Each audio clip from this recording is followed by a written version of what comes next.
Welcome to the Taxcast from the Tax Justice Network. 30 minutes of tax justice news, scandal and analysis you won't find anywhere else. Every month with me, MEP Fabio.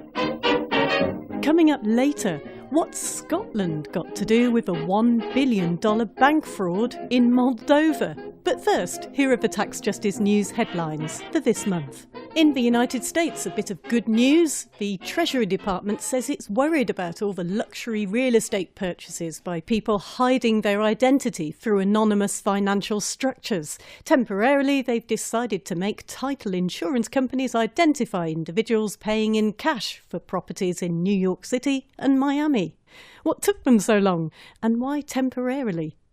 Predictions on the widening gap between the world's rich and poor have come true a year earlier than expected. According to Oxfam, the richest 1% now have more wealth than the rest of the world combined. To stop it getting any worse, the world needs higher wages, a proper crackdown on tax dodging, and higher investment in public services. Unfortunately, most governments are going in the exact opposite direction. In Australia, 8 out of 10 media companies that paid no income tax in Australia in 2014 are linked to the Murdoch family. That's according to new data released by the Taxation Office there.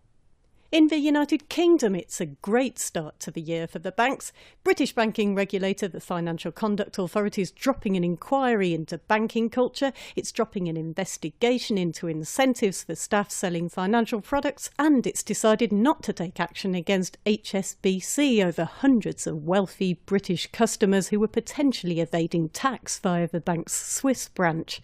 Last year, the UK Chancellor fired the former head of the Financial Conduct Authority, who was seen as too tough on banks, and is now busy watering down proposals to split retail from investment or casino banking, and he's finishing off recommendations that senior managers in banks should be held to account for misconduct. Also in the UK, you may remember last year, Prime Minister David Cameron wrote to the UK's Crown dependencies and overseas territories to ask very politely if they'd mind establishing a public register of the identities of the real owners of companies in their jurisdictions. Apparently, only Montserrat and Gibraltar have announced any significant changes, while others are talking about implementing similarly effective systems. So, yes, they do mind. The European Union Commission's been busy lately, ruling that 35 companies who were taking advantage of a corporate tax minimisation scheme in Belgium owe the equivalent of $760 million in back taxes. Apple may owe $8 billion if an EU Commission investigation also finds its scheme offered by Ireland was illegal under state aid rules. Charmingly, Apple's CEO recently referred to all this as political crap. No, it's democracy, mate. Those are the news headlines. Now we're going to talk to John Christensen of the Tax Justice Network for his take on this month. OK, John, let's start in Colombia this month then, where the government has just sold off the state's 60% share of the power company Isogen. There was a really long fight over the privatisation of this very valuable Colombian asset. It was one of the most profitable energy companies in the country. There was a Tax Justice Network affiliate, Justicia Tributaria, which actually managed to get the sale suspended last year on the basis that it was against the public interest and it was unconstitutional. I mean, apart from losing all the revenue that the company was bringing back into the Treasury, we've seen many times with privatisation of public assets, what tends to happen is the country loses tax revenue as well. The company tends to offshore the profits. It takes on high levels of debt. Bills tend to go up.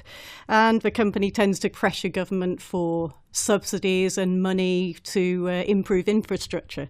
So the more you read about this, the worse it gets, doesn't it? Oh, yes, Colombians have taken to the streets again to protest the sell-off of this major and, as you said, highly lucrative state energy generating company to private buyers. And these private buyers are based in the notorious tax haven of Bermuda. Now, the previous attempt to privatise Isogen, this public electricity generating company, was blocked when civil society activists, and that did include the Tax Justice Network Colombia, challenged the government. But this time round, the government which is led by President Juan Manuel Santos, set up an extraordinary auction on the Bogota Stock Exchange in which the multinational property company Brookfield, which is nominally Canadian but operates the majority of its investment activity through subsidiary companies in Hamilton, Bermuda, is the only bidder. I've never heard of an auction like this at such a level with just the one bidder. Now, according to Latin American media, public anger is being fueled both by the fact that the government is selling off what is undoubtedly a key strategic asset, but also by the involvement of some shady middlemen who are close to President Santos and who appear to have been very influential in brokering this deal. So who are these shady middlemen? Well, one of them is former British Prime Minister Tony Blair, who met President Santos through an initiative with the very Orwellian title Fundación Buen Gobierno, the Good Governance Foundation, and who allegedly introduced Santos to another British person who is known to his inner circle as God. His initials are G-O-D, so he used to sign himself up on cabinet minutes as God. More widely, he's known as Gus O'Donnell, former cabinet secretary to the Blair government, and now a non-executive director of Brookfield Property Partners. Now, just to stir up the public anger even more on the streets of Bogota, Brookfield has been accused by the authorities of Sao Paulo in Brazil of bribing the mayor there to secure planning approval for a very large downtown development. Now, curiously, none of this story, not even the connection to God and to the former British Prime Minister who thinks he's God, has been picked up by the media outside Latin America, and we wonder why not. Right, it's an absolutely terrible deal for Colombia. Yes, and I don't think we've heard the last of this story because public anger in Colombia is at a peak, and Santos will undoubtedly be challenged yet again, presumably at some stage through the courts. Let's hope so. Let's move on and talk about the European Union. There's been a lot of things going on this month. Some good, some bad. On the good side, we've had Belgium being ordered to recover $760 million in unpaid tax from 35 multinationals who were participating in a pretty outrageous tax dodging scheme that they were operating. That scheme was enabling companies to dodge tax on up to 90% of their profits. Sounds good, doesn't it? This Belgian ruling is very significant, isn't it?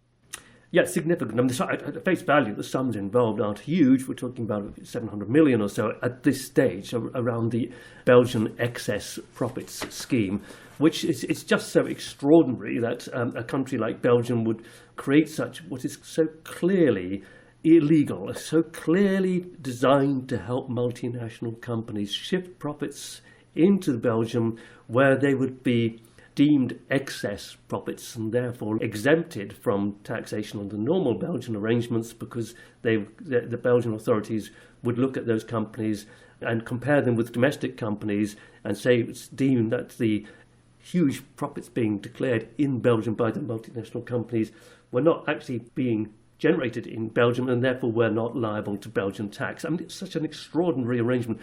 But it doesn't stop with Belgium. I think increasingly the attention is going to be turned to the much bigger problems arising from Netherlands and, of course, from Luxembourg. And these are already in the Commission's sights. If the double non-taxation of profits in these countries is going to be examined and retrospectively taxed as a result of the findings of the Commission inquiry at what are the current applicable statutory rates, there we're going to start talking about really serious money. And at that stage, something interesting is going to happen. Something very interesting is going to happen because the companies themselves will start looking to their advisors. And of course, their advisors are the big four accounting firms, the PricewaterhouseCoopers, Ernst & Young, Deloitte, KPMG, and saying, you have ill-advised us here. I think the whole thing is going to end in tears for the big four players as well. Very good. And it seems to me that we seem to have a very good competition commissioner at the moment who's being very active in this area, Margrethe Vestager. You know, she's just come out in favour of public reporting of what multinational companies pay in tax, and she's just congratulated Antoine Deltour, the LuxLeaks whistleblower.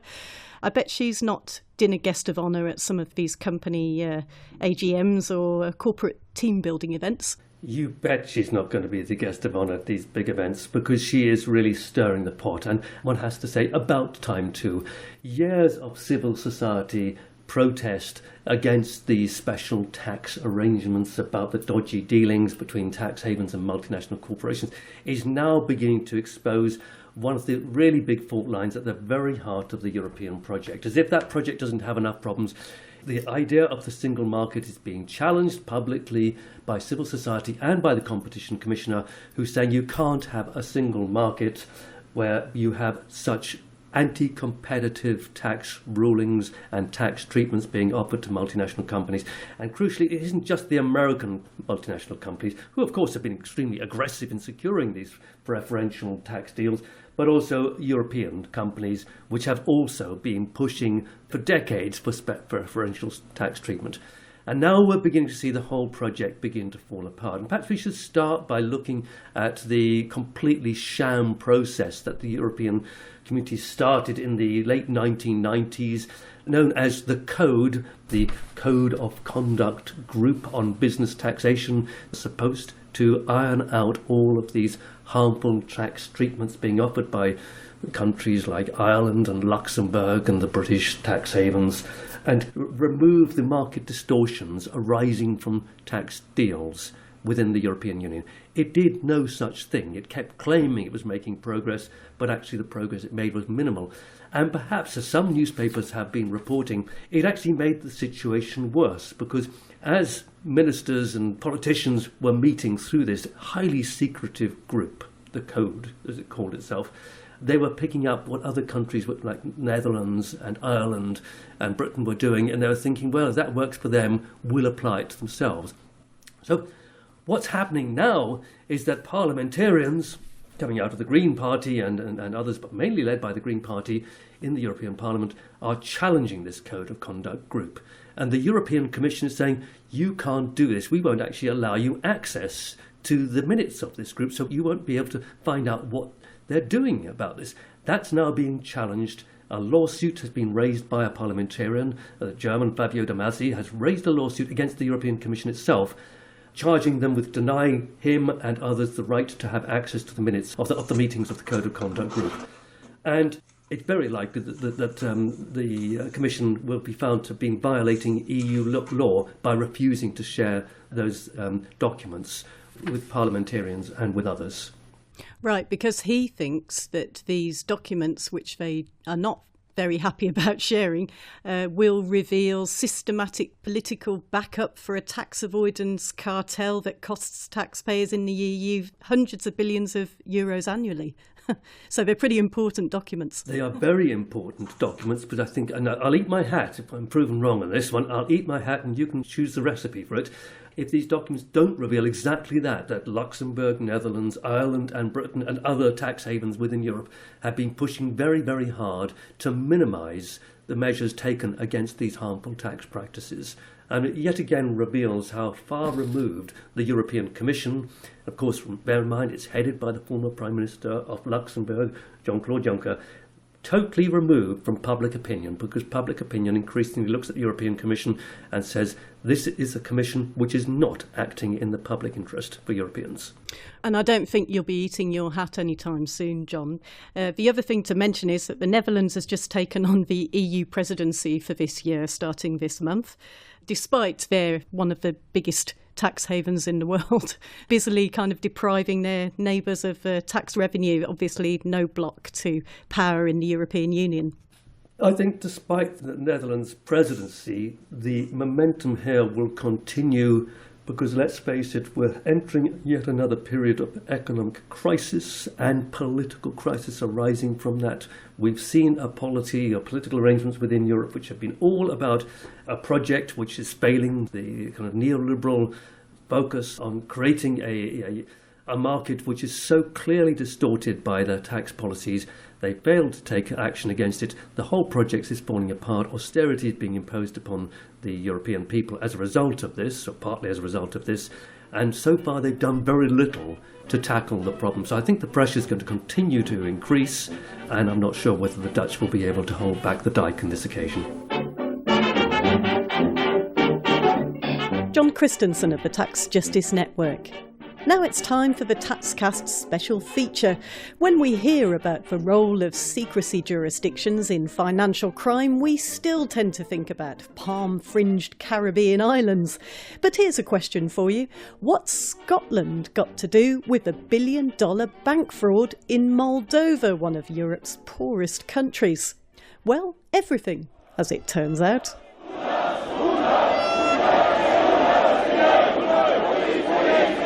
These are the sounds of revolution in the former Soviet Republic of Moldova. Things were already going pretty badly there, but last year $1 billion was stolen from 3 of Moldova's biggest banks. That's equal to about 12.5% of the country's gross domestic product. The government bailed them out at the cost of half the nation's annual budget and nearly collapsed the economy. There have been mass protests there with Occupy-style anti-corruption camps set up outside Parliament. They eventually forced the resignation of the Prime Minister. The country got through 5 governments and prime ministers just last year, and now it's looking even more unstable. And I bet we're going to be hearing a fair amount more about the crisis in Moldova this year. But you might hear less about Scotland's role in it all. It looks like Scotland is becoming the money laundering capital of Europe. This is frankly unacceptable. Finance journalist and writer Ian Fraser.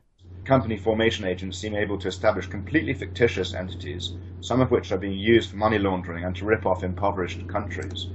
I'm fairly inured to some of the corruption that goes on in this country. I was genuinely taken aback by this discovery because it just seemed so unlikely. What I find really interesting about this is we'd never have actually known about English and particularly Scottish involvement in the Moldovan bank fraud if the Moldovan government hadn't commissioned a corporate investigations firm to try and trace the money.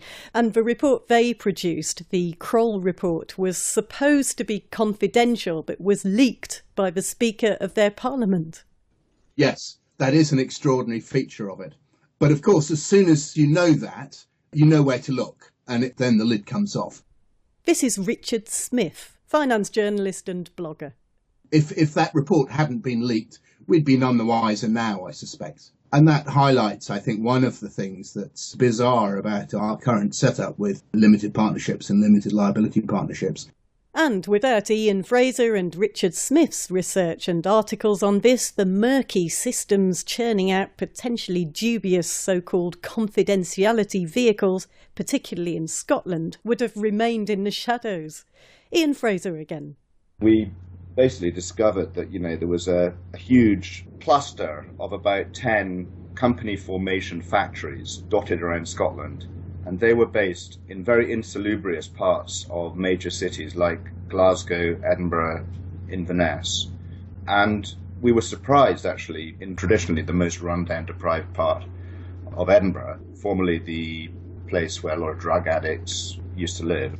It was like a one-bedroom former council flat in a particular address in that Edinburgh suburb was the home to 400 or 500 companies, 2 of which seemed to have been pivotal in the Moldovan bank fraud. And they were Scottish limited partnerships which were taking on the assets and or liabilities of the 3 Moldovan banks that were bankrupted in the fraud. These company formation agents aren't necessarily knowingly setting up dodgy companies or doing anything illegal, but listen to how appealing these Scottish limited partnerships are if you're up to no good. The disclosure requirements which pertain to these particular corporate vehicles are minimal. You don't have to declare who the directors are. Basically, you don't have to declare anything apart from the name of the general partner and the name of the limited partner. These limited partnerships were first invented as a corporate vehicle back in 1907, and they haven't been changed since, as far as I can see. Richard Smith. Most of these are registered in an extremely opaque manner. Typically, they have a general partner and a limited partner in offshore jurisdiction that is very, very poor on disclosure. So, for instance, you can find hundreds where the limited partner or the general partner is in some really seedy location like Panama, where you just can't tell who the underlying beneficiary is, or in the British Virgin Islands, or in Belize or the Marshall Islands, the Seychelles. They're really tax havens or secrecy jurisdictions offshore, and you can't get any kind of handle on who the underlying beneficial owner is. And that's the key attraction, I think, of Scottish limited partnerships. They're an opacity vehicle, pure and simple. So while we've had this, pretty good progress, I think, on enhancing the transparency of UK limited companies, limited partnerships are this complete backwater, and everyone's rushing into them. All the dodgy fellows overseas are using these things. Of course, you need a complicit bank, but there's been no shortage of supply of dubious offshore banks willing to open accounts for this type of vehicle. Ian Fraser. But what really stunned me was not necessarily the level of apathy within the political establishment or the fact that so few people are actually aware of any of this. It was really the scale, the quantity of Scottish limited partnerships that are being created. Right, Ian, because these Scottish limited partnerships have become really popular in recent years, haven't they? These vehicles are today being churned out at a rate of about 5,000 or 6,000 a year, up from 500 a year in 2008, by company factories, many of which are operating from this twilight zone of modest ex-council flats in cities such as Edinburgh and Inverness. And according to the research that I've done, at least 90% of the Scottish limited partnerships that are being created have general partners in offshore secrecy jurisdictions, including the Marshall Islands, Seychelles, Belize and Panama. It's virtually impossible to verify the purpose to which they're being put, are also being marketed in Central Eastern European countries, especially Latvia and Bulgaria, and being touted as the most confidential corporate vehicle in Europe.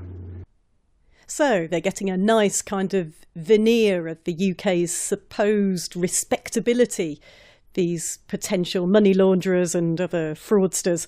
But the Moldovan bank fraudsters' use of English and Scottish limited partnerships is just the tip of the iceberg. Here's Richard Smith. Now, the latest figures may interest you. The sort of Scottish connection is known to be connected not with just 1 billion of money laundering, but with more like 20 billion running out of Moldova. The latest scuttlebutt is that the figure could be 80 billion cumulatively over the last 5 years or so, which is beginning to be quite a tidy sum. And so I think there are going to be more of these unexploded limited partnerships are going to explode in the coming months and years. And it is going to turn out to be quite a big problem, not just $1 billion and the destabilization of one country, but probably one of the main money channels out of Eastern Europe and the former Soviet Union. You're saying $80 billion? Yeah. Right. And that money's going through these companies, say these Scottish limited partnerships or shell companies registered in the UK. That's basically the story. Some of it is going via Cyprus, but a chunk of it will most assuredly turn out to be going through Scottish and UK companies. We know of 20. I think that figure will grow. So this problem is only going to get visibly bigger as time goes by. Ian Fraser. Well, I think, the first thing would be to regulate the company formation businesses that promote them, these corporate vehicles. I think that might be a good starting point. At the moment, they don't seem to be regulated at all. I think perhaps increasing the disclosure requirements on the 1907 Act to ensure that more information should be disclosed, including the exact nature of the beneficial owners, because that isn't clear when you just have to declare general partners and limited partners.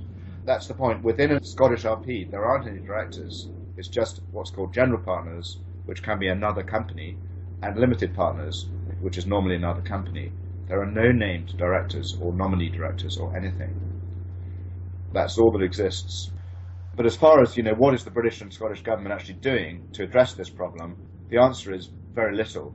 After pressure from the OECD and following an agreement on beneficial ownership principles made at the G8 summit in Northern Ireland in June 2013, the UK government did tighten up disclosure requirements relating to certain types of companies.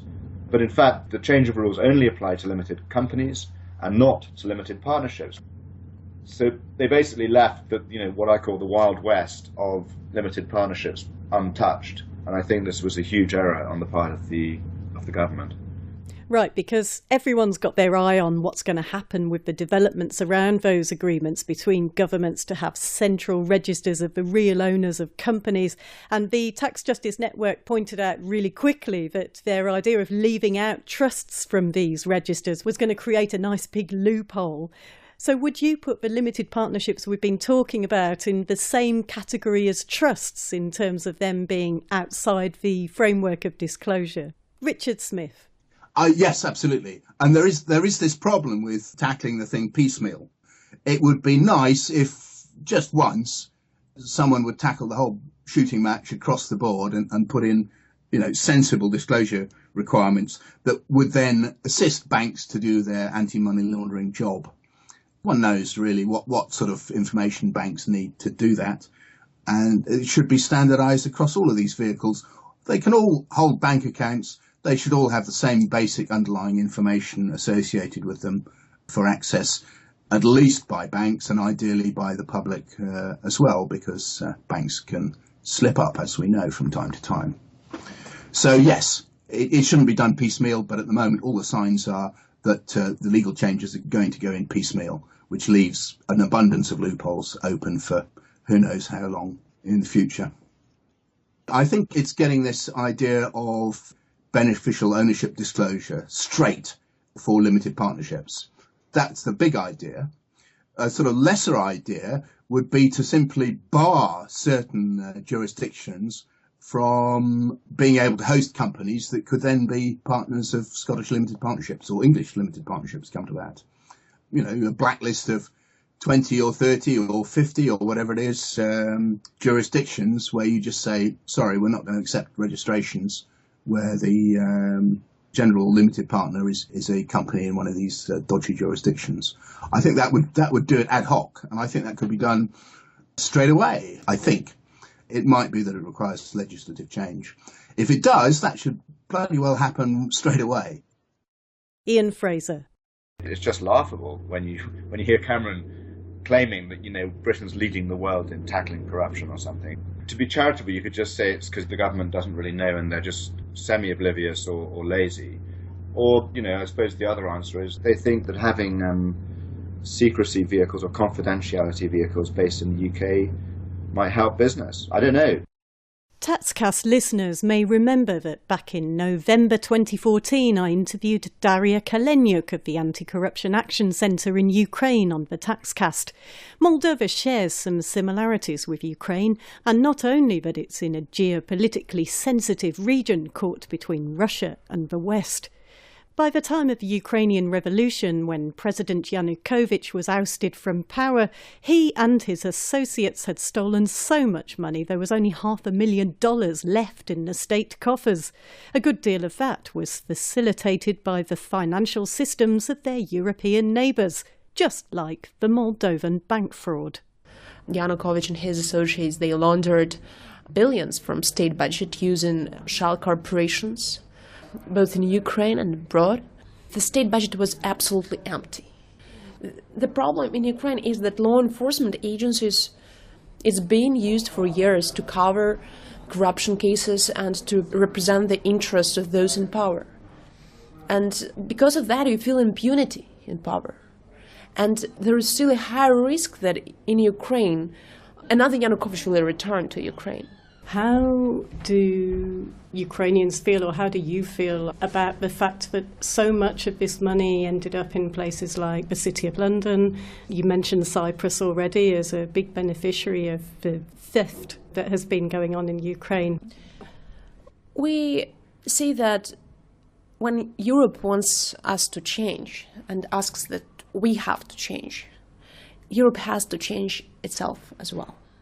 It's not enough only to change Ukraine. If they want to prevent corrupt capital to flow into the EU, they can do this. It's profitable to get this cash, and it looks like for the benefit of the developed countries to receive proceeds of corruption. So they seem not to be corrupt themselves, and I think it's not right. At the time of this interview, Ukraine had just become the first country to implement a register of beneficial owners to try to limit the possibility of another Yanukovych robbing Ukrainians blind again. I went on to ask her about the fact that governments talking about setting up their own beneficial ownership registers were planning to exclude trusts and foundations. And in the light of the Moldovan bank fraud, I could have thrown in Scottish limited partnerships as well. No way. Please don't do this. Excluding trusts will mean that all money will flow to trusts. And in Ukrainian realities, it means that the companies will be registered from BVI to Liechtenstein or UK trust. And in Ukrainian register, they will report to these trustees, these lawyers, as a beneficial owner. They will lie, but it will take us we'll have to do lots of job to reveal that it was lie, to make these companies accountable, to hold them responsible for their lie. Richard Smith.